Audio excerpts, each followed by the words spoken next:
waktuji nogas go jemma e dow hojomaji capantati to legal Madina Centre ɗum ko ɗo e wuro teddugo Madina Gounass on paami ko ɗon woni ñibirde galle khalifa o ko ɗin waktuji keedi toon e wuro wiyetego Tonguiya ɗum ko e commune mo Lenkiring jeeɓiyankoɓe tedduɓe aadi kabaruji ɗi yonti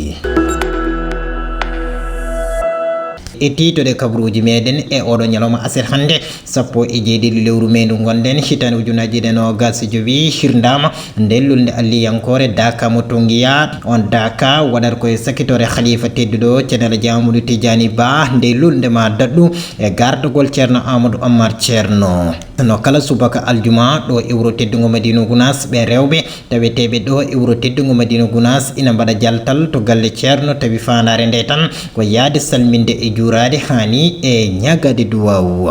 ha joni e titore kabaruji meɗen to Guderi yuɓɓinama ñalawma hirjina e gostodiral miijoji ko fewti e tottirgol sankeji tokkaɗi e ndeɗo hitande hikka ujunaji ɗe nogas jowi tedduɓe titoɗe nani hay ko wona ɗum ina soomi e nder kabaruji ɗi so oɗon cabbi e balla rési facciroyde ko joni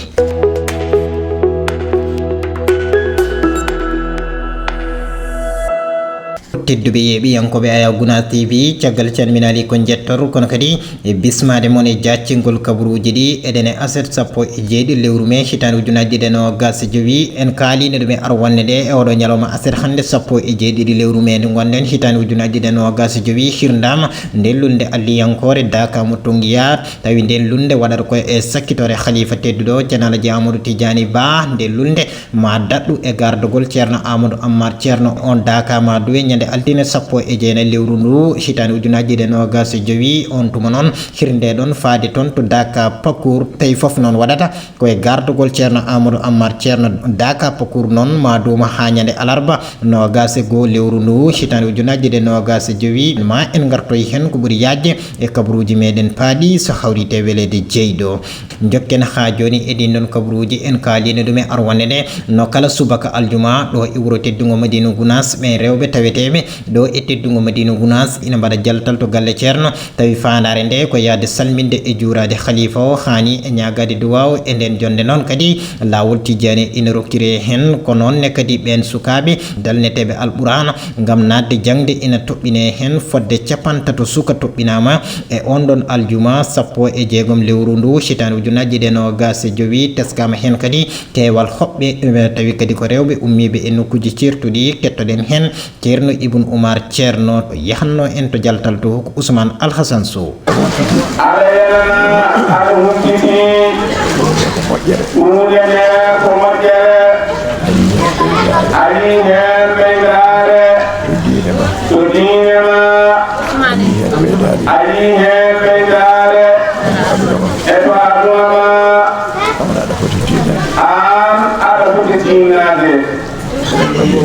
enen madinanaade enen poti ɓeydade tinnade nafoore diine o sabu en nafoore diine o enen nafoore diine o en nafoore diine o hay e aduna meɗen e gurdam meɗen aduna o fof ene hucci e meɗen ene ara e meɗen ene faali to en oɗo ñalawma hande eɗen gandi ko woni ɗo e hoɓɓe on wari e bangeji goɗɗi gila Fuuta ha nokkuji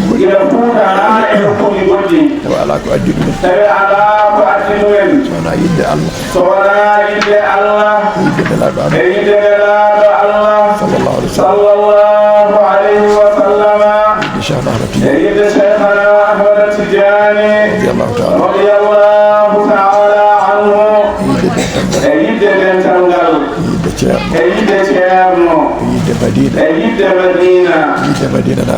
Madina naade yidde ñemtinde ɓe e koɓe goni e mum ko sabu yoɗede ɗum e welede ɗum eɗen gandi ko ɗum tan woni ko addiɓe ko wona ɗum ko ɓe garata natude ɗum ga sinno ko aduna e haajuji muɗum to ɓe gandi ɓe ganda to kon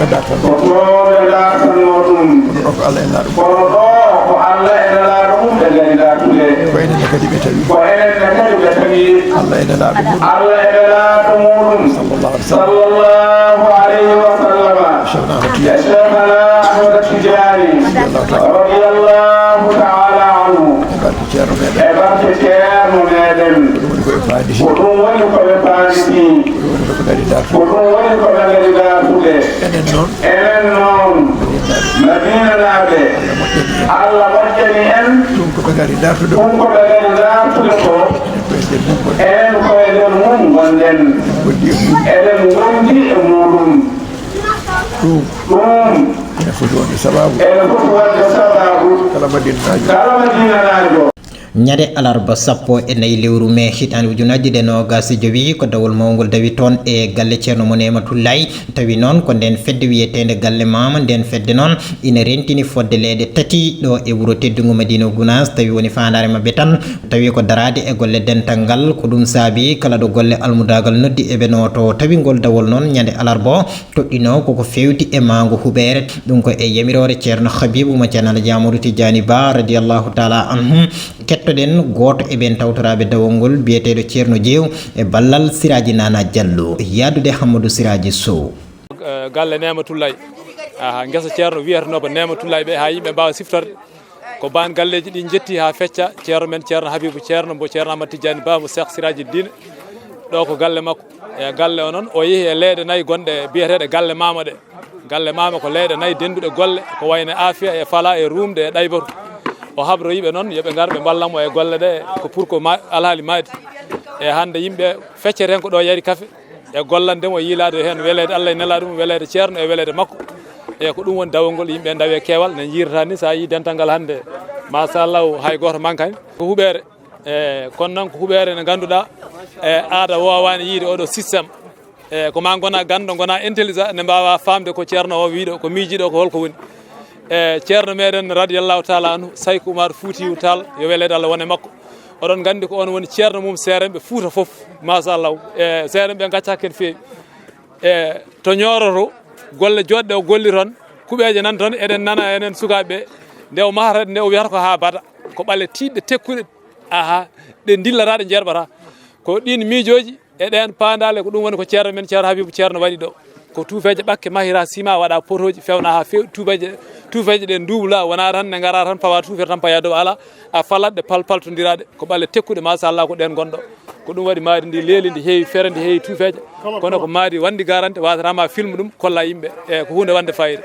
yo Allah yettin kono kam ko sengge ɗamina eyyi kañum ɗo ko galle mama nde wonno ɓen ko haɓɓere wotere ko ɓen ɓuuri wawde yaadude ko ɓen gonɗo kono eɗen ɗamini wuuro ngo foof ɓay ko golle ceerno meɗen e sohli ma wuuro ngo fof arɗo ma guure saraji ɗe fof so noddama ma garɗo inchallahu taala hande noon ko galle mama woni ne mbimam ni Afia e Rumde e Fala e Ɗaybatu ko ɓen hande ɓuuri ɗo hewde kakam ko hande woni dawol premiére ko golle ɗe ɓamti hande woni galle dawol premiére ko golle ɗe ɓamti e hitande hikka nde tuggude ko ndungu siltifade joni e sagataɓe koɓe yontaɓe yontere ko haqqilantagal sa noddama ganda ko noddirɗa ko ganda nodduɗomo nde ceerno juuli toon Fouta to habariɓe miijo muɗum ɗum kamɓe fof heddi ko goto fof hankkadi ne sumbade sadio o weltade yiide ceerno Habibou andude holgonɗo ceerno Habibou ko ceerno Ahmad Tidiani Ba tan ha laaɓi ceer wonde Karay Sira wonde moƴƴo wonde deƴƴo wonde kewɗo needi kewɗo gandal goto fof ene welti e nduɗo noddandu holde oɗo ñalalma alarba arirta tawa ene tawa minen jokken din non kabaruji kono en jaltat ɗo e wuuro teddugo Madina Gounass tone Goudiry joɓɓinama ñalawma hirjino e gostodiral miijoji ko fewti e tottirgol sankeji tokkaɗi e nde hitande hikka ujunaji ɗe nogas jowi ngun batu noon waɗi ko e gardogol médecine chef de trice o kam e yoga e ardiɓe won e gueɗe hani e wonɓe caftirde fanare mabɓe nde noon kala bindiɗo edin sankeji wawa hebde sanke mum refti kadi wawa lelade on non sanke kettoɗen hen goto e mabɓe noddirteɗo Souleymani Diallo ko goto e major e centre de santé mo Goudiry yettini en konguɗi makko ko Siraji Ali Ba mo Goudiry. Hande dental ngal waɗɗen ɗo subaka ngal ko dental waɗngal fayda trop e ko bagni e ɗum ɗo woni campagne de distribution de masse et des moustiquaires imprégnés insecticides woni CDM MI. Donc on campagne ko campagne mo anda gouvernement Sénégal o waɗemo chaque 3 ans sandari que 2022 wonno dernière campagne o hikka en 2025 woni duuɓi tati donc duuɓi tati fof état waɗay on campagne woni campagne jonnirgol pavillon ji ɗi woni sankeji ɗi donc ko ɗum ɓe jonta population o pour ɓe wawa hutorade hikka nak woni édition 2025 2025 on mi waɗi commencé campagne o koye recensement d' abord min commencé recensement o depuis le 2 du 2 au 6 mai woni ndu lewru ndu wonɗen ɗo avant ɗum nak mi wanno ɗum ɗo woni sélection des relais formation des relais également avec comité de suivi ji ɗi fof mi waɗi ɗum organisé o donc ɗum yawti ke recensement o wona recensement o noon commencé depuis le 2 woni balɗe ɗiɗi ndu lewɗo lewru mai o ha e balɗe jeego donc normalement gasi hanki e hecci hanki gasi hande hanki e hande ko woni période de réclamation woni ɓe waɗaka recensé ɓe pour ɓe wawa arde e ɗum ɗo centre de santé o walla e poste de santé ji wonɗi e zone de responsable maɓɓe pour ɓe wawa wadde recensé donc nini ko période de réclamation ko hande o foti gasde normalement après période de réclamation waɗa période de validation après période de validation avec comité de suivi ji ɗin ko ɓen jotto waɗa discuté o ɗum ɗo donc hikka campagne o ko waɗi nouveauté ko ɗum ɗo digitalisation hikka ko appareil ɓe ɗetti donc relais ji ɗi sa daari galleji ɗi deɓe naati ke appareil ɓe ɗettata téléphone ɓe waɗa recensé galleji ɗi donc code QR voilà donc validation waɗa validation au niveau digital après aussi encore comité de suivi aussi encore joɗoto kadi waɗa validation au niveau local donc ɓe ñaagui population honno relais ji ɗi haali ɓe ɗon rendez vous ji ɗi waɗa respecté rendez vous ji maɓɓe ɗi ɓe wawa ɓettude sanké maɓɓe tawa hay goto heɓata hen probléme en tout cas objectif amen ko ɗum ɗo woni population fof waɗe recensé d' abord population fof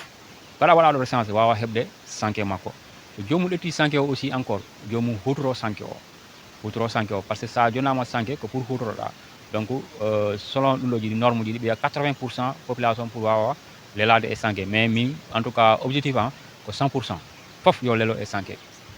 ha joni jokkene ɗin ɗon kabaruji tawi ngolɗo kaleten koko fewti e diine ñande dimanche 11 lewru mai hitande ujunaji e nogas e jowi duwaw alluje yuɓɓinama to saare Demba Mballo e nder leydi Gambie tawi ko eddudal ceerno Mahamadou Mballo e on ɗon ñalawma noon ɗen guure takkiɗe ɗon foof garino tawtorede e on ɗon ñalawma l'islam caggal duwaw alluje o ɓen seremɓe tawtoraɓe on ɗon ñalawma cuuti konngudi wasiya faade e julɓe ɓe nde ɓeydoto tinnade e diine mumen hani e yiɗodirde saabu Allah refti kadi ɓe kirjini nde julɓe ɓe daroto ha ɓe natani e l'islam ɓe mbawa nadde hen kettoɗen hen ceerno Mahamadou Mballo joom ngal ɗon dudal tawi o yomde konngudi makko ko ceerno Souleymani Ba to Saare Guiliga o wi woni yiɗande mo wona julɗo ko yidde o yanta e ma gonon julɓe o wi nege sa yi mo wona julɗo a yiɗi no jiɗirɗamo e no jiɗiranɗamo ayi sa yiɗanimo yo won julɗo tan a yiɗanimo